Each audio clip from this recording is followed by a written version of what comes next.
नमस्कार, आप हैं बिहार संवाददाता के साथ और मैं हूं मनोज चतुर्वेदी। हमेशा की तरह आज रविवार है और रविवार के दिन हम एक अपना खास कार्यक्रम लेके आते हैं कानून के बारे में। और आज हमारे साथ वही जाना पहचाना चेहरा केडी मिश्रा, पटना उच्च न्यायालय के वरिष्ठ अधिवक्ता हैं।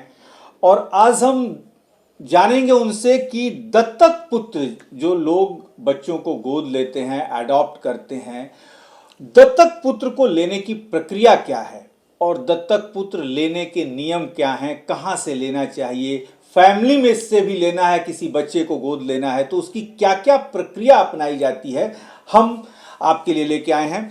सर, पहले तो आपका स्वागत है। नमस्कार। दत्तक पुत्र, बहुत से लोग को बेटा नहीं होता है या बेटी ही है तो एक बेटा गोद लेते हैं, बहुत से लोग परिवार से गोद लेते हैं, बहुत से लोग जो संस्थाएं हैं उनके माध्यम से गोद लेते हैं। इसकी पूरी प्रक्रिया क्या है सर, आप हमारे दर्शकों को समझाएं। देखिए, दत्तक ग्रहण एक ऐसी व्यवस्था है जिसमें जो कोई देख रेख संरक्षण, दो तरह के बच्चे डिफाइन किए गए जुवेनाइल जस्टिस एक्ट के तहत। एक वो बच्चे जो देख रेख संरक्षण वाले हैं और दूसरा वो बच्चे जो कानून के गिरफ्त में, जिसे विधि विवाहित किशोर कहा जाता है। अब है कि दत्तक ग्रहण में जो प्रक्रियाएं हैं, पहले भी थी और आज भी है। जे एक्ट 2015 में जो नोटिफिकेशन हुआ, जो 16 जनवरी से लागू है 2016 से, इसमें अगर कोई भी व्यक्ति कहीं संस्था में हो या जहाँ कहीं भी हो, अगर किसी को दत्तक ग्रहण में लेना है, किसी भी बच्चे को, बच्चा से मेरा तात्पर्य बच्चा और लड़का और लड़की दोनों से है, बच्चा को लेना चाहता हो तो उसके लिए इस चाइल्ड वेलफेयर कमेटी, बाल कल्याण समिति है, वह फ्री फॉर एडॉप्शन करता है।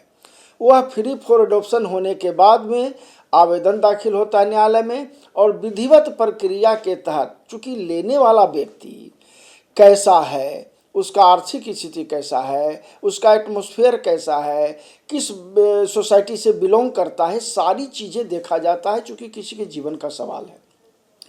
तो वह प्रक्रिया अपना करके, चूँकि देखिए होता क्या है कि एडॉप्शन के माध्यम से लिया गया जो भी बच्चा या बायोलॉजिकल सन, एडॉप्टेड सन या बायोलॉजिकल सन, दोनों का कानून के दृष्टिकोण से उस दंपत्ति में पूर्ण अधिकार हो जाता है।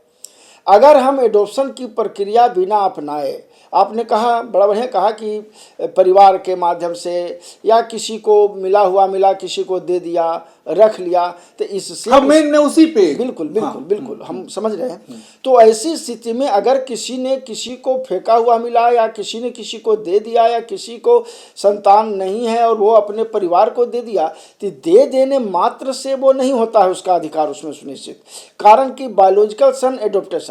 अब ऐसी स्थिति में जब तक के दत्तक ग्रहण की प्रक्रिया को विधिवत न्यायालय के द्वारा अगर नहीं किया जाएगा तो उस व्यक्ति को, उस बच्चा को आने वाला कल उस दंपत्ति में अधिकार सुरक्षित नहीं रह पाएगा। मिश्रा सर, थोड़ा सा हम एक सवाल इसमें और जोड़ देते हैं। जैसे मान लीजिए देखा जाता है कि दो भाई हैं, एक भाई का एक बेटी है और एक के 3 बेटे हैं, तो तीसरा बेटा जब जैसे ही जन्म लिया, भाई कहता है कि भाई ले लो।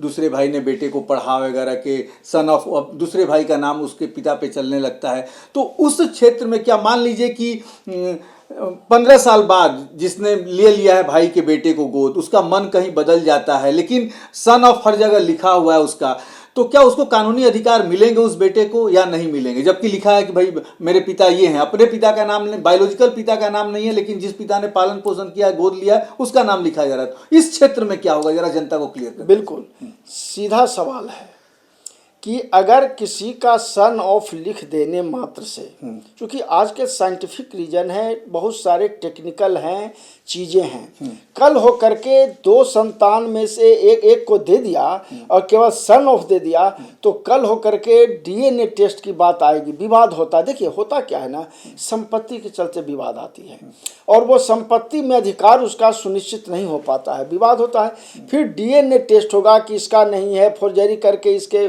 कि जिस किसी ने भी सन ऑफ लिखवा दिया, पढ़ाई के समय लिखवा दिया, यह कह देने से उसका अधिकार सुरक्षित नहीं होगा।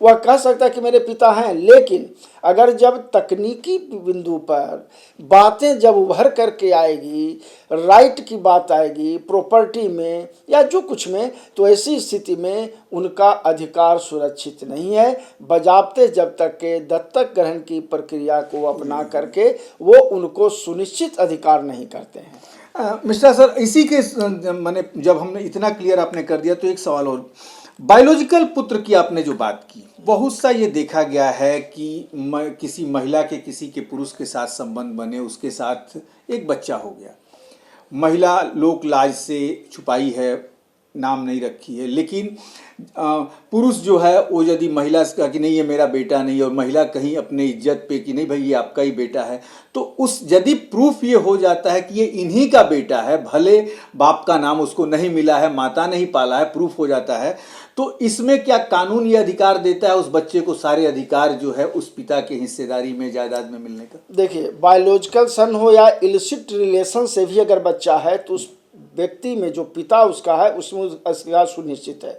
वो इलिसिट रिलेशन से, आपने का ध्यान जो है उधर आप संकेत किया है।